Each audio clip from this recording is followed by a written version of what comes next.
আজকে নির্বাচনে নির্বাচিত হবার পর এবং শপথ অনুষ্ঠানের এই দৃশ্য দেখার পর তারপরেও কিন্তু অন্তর্বর্তী সরকারের কোনো সদস্য বা কেউ মনে করছে না যে এমন একটা পরিস্থিতি তৈরি হবে আমরা দেশ থেকে পালাই।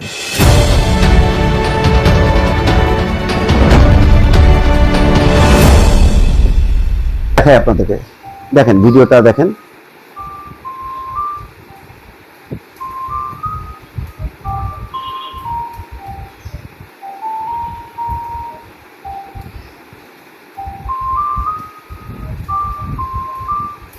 এটা যেটা বুঝলাম যে আসিফ নজরুল এবং রেজওয়ানা হাসান, সৈয়দ রেজওয়ানা হাসান দাঁড়াইছেন শপথ অনুষ্ঠানে মন্ত্রীদের, সেখানে সামনে দিয়ে মির্জা ফখরুল এবং ইকবাল হাসান মাহমুদ টুকু চলে গেলেন, আরো কেউ কেউ গেলেন, কিন্তু তাদের দিকে ফিরেও তাকালেন না এবং চোখে মুখে অসহায়ত্ব, কেউ তাকায় না, মানে আহারে ক্ষমতা এই দিয়ে একজন এ করছে। আসলে যেটা হয় এরকমই হয় বাংলাদেশের মানে ইতিহাসে, যেটা হয় যে যেই সরকার মেয়াদ শেষ হয়ে যায় সেই সরকারের সদস্যদের আর মর্যাদা থাকে না।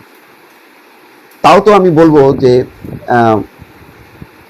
এই অন্তর্বর্তী সরকার খুব লাকি, কারণ এই অন্তর্বর্তী সরকারের নানান কার্যক্রমে কিন্তু বিএনপি খুবই অসন্তুষ্ট ছিল, খুবই অসন্তুষ্ট ছিল। সেই অসন্তোষকে কিন্তু তারা মানে চাপা দিয়েছে, কারণ তারা বুঝতে পারছিল যে অন্তর্বর্তী সরকারের প্রধান ডক্টর মোহাম্মদ ইউনূস এবং অন্যরা যেভাবে তার সদস্যদেরকে, বিপক্ষের যারা বিএনপির বিরুদ্ধে কথা বলছিল তাদেরকে যেভাবে মানে সমীহ করে চলছিল, তারপরে যেভাবে জুলাই সনদের পক্ষে অবস্থান নিয়েছে সরকার, অন্তর্বর্তী সরকার, আরো নানান ক্ষেত্রে সবচেয়ে বড় ক্ষোভটা ছিল বিএনপির এই যে নির্বাচনকে প্রলম্বিত করা। 5ই ডিসেম্বর ক্ষমতার পট পরিবর্তনের পর 3 মাসের মধ্যে বা 6 মাসের মধ্যে নির্বাচন হলে শুধু একবার কল্পনা করেন বিএনপি আসন সংখ্যা কোথায় যে পৌঁছাইত।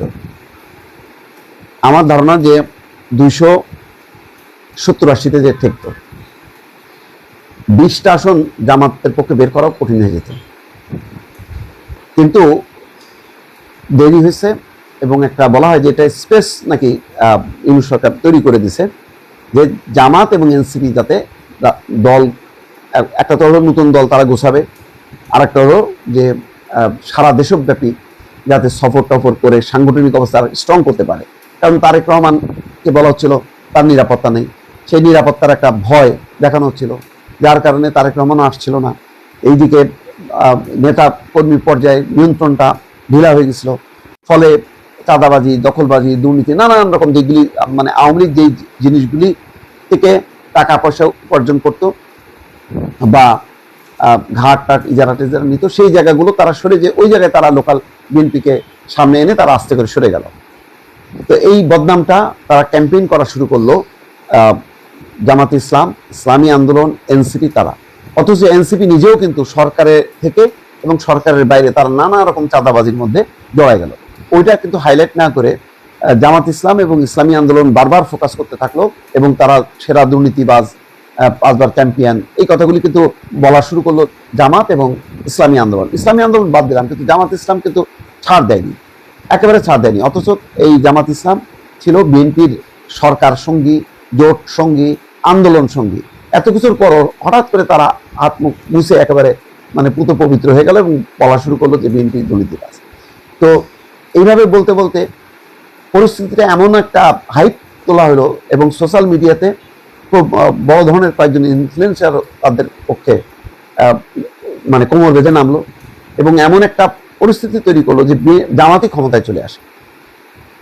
তো এরকম একটা ঝুঁকির মধ্যে যে পড়লো, সেই কারণে বিএনপির যথেষ্ট পরিমাণ ক্ষোভ বিক্ষোভ ছিল অন্তর্বর্তী সরকারের বিরুদ্ধে। অন্তর্বর্তী সরকারের কয়েকজন উপদেষ্টা সহানুভূতিশীল ছিল বিএনপির প্রতি, তাদের মধ্যে যেমন আসিফ নজরুল বা সৈয়দ রেজওয়ানা হাসান, কিন্তু সামগ্রিকভাবে কিন্তু একেবারেই সন্তুষ্ট ছিল না। বরং এই যে জামাত ওই গণভোটের দাবিতে নভেম্বর মাসে নির্বাচন হইতে হবে, না হলে জাতীয় নির্বাচন হবে না এবং স্থানীয় সরকার নির্বাচন আগে হইতে হবে, এই সমস্ত দাবি নিয়ে এমন একটা আন্দোলন শুরু করলো যেখানে ঐক্যমত্য কমিশনের যেখানে ফোরাম থাকতো, তারা এই অবস্থানটাও সেখানেও কিন্তু নীরব থাকলো। তাদের চাপের মুখে অন্তর্বর্তী সরকার আওয়ামী লীগের উপর কার্যক্রম নিষিদ্ধ করলো। তো এই ঘটনা প্রবাহের সাথে এমনকি বঙ্গভবন পর্যন্ত ঘেরাও করলো, কিন্তু এই কোনো কার্যক্রমের সাথে, জাতীয় পার্টির অফিস পাওয়ানো হলো, কোনো কার্যক্রমের সাথে বিএনপি কিন্তু যুক্ত ছিল না। কিন্তু ইউনূস সরকারের প্রচ্ছন্ন সমর্থনে অথবা তাদের এক ধরনের আপোষকামিতার কারণে এই মব তৈরি হলো, জামাত শক্তি বাড়ালো, এনসিপি সংগঠিত হওয়ার সুযোগ পেল, যার প্রভাবটা পড়লো বিএনপির উপর। সুতরাং একটা বড় ধরনের ধাক্কা ইউনূস সরকার এবং তার সমর্থকদের পক্ষ থেকে আসার পরও বিএনপি কিন্তু শুধু অপেক্ষায় থাকলো নির্বাচনের জন্য। তো আজকে নির্বাচনে নির্বাচিত হবার পর এবং শপথ অনুষ্ঠানের এই দৃশ্য দেখার পর তারপরেও কিন্তু অন্তর্বর্তী সরকারের কোনো সদস্য বা কেউ মনে করছে না যে এমন একটা পরিস্থিতি তৈরি হবে আমরা দেশ থেকে পালাই। কিন্তু চিন্তা করেন তো, শেখ হাসিনা সরকারের পতন এবং পালানো, তা এর আগেরও সরকারগুলি যারা নির্বাচনের মাধ্যমে পরাজিত হয়েছে তাদের সাথে কিন্তু ভালো সৌজন্য দেখায়নি। বিএনপি দেখায়নি আওয়ামী লীগকে, আওয়ামী লীগ দেখায়নি বিএনপিকে। এইভাবেই তো রেশারেশি চলে, কিন্তু তার কিন্তু আমরা ছিটে ফোটাই দেখলাম না। এমনকি অন-11-এর সরকারও খুব দ্রুত বেগে কিন্তু সরে গেল, যদিও আওয়ামী লীগ যেহেতু তারা মনে করে তারা বেনিফিটেড, তারা কিন্তু কিছু করেনি। এবার কিন্তু আক্রান্ত হলেও বিএনপির পক্ষ থেকে মোটামুটি নির্ভর যে অন্তর্বর্তী সরকারের কেউ কোনো রকমভাবে ক্ষতিগ্রস্ত হবেন না, আইনগতভাবে হোক বা অন্য কোনোভাবে হোক। সেই হিসাবে বলা যায় এই যে দৃশ্যটা দেখলাম যে অ্যাভয়েড করে চলে গেল, হয়তো বিষয়টা যেভাবে দেখানো হয়েছে সেটা না, কিন্তু এক ধরনের তো ভেতরে ভেতরে তাদের অতৃপ্তি আছে, এক ধরনের তাদের অশান্তি আছে, এক ধরনের বিরক্তি আছে, হয়তো তার একটা বহিঃপ্রকাশ এটা হলেও হইতে পারে। আমি পুরোপুরি নিশ্চিত না দর্শক।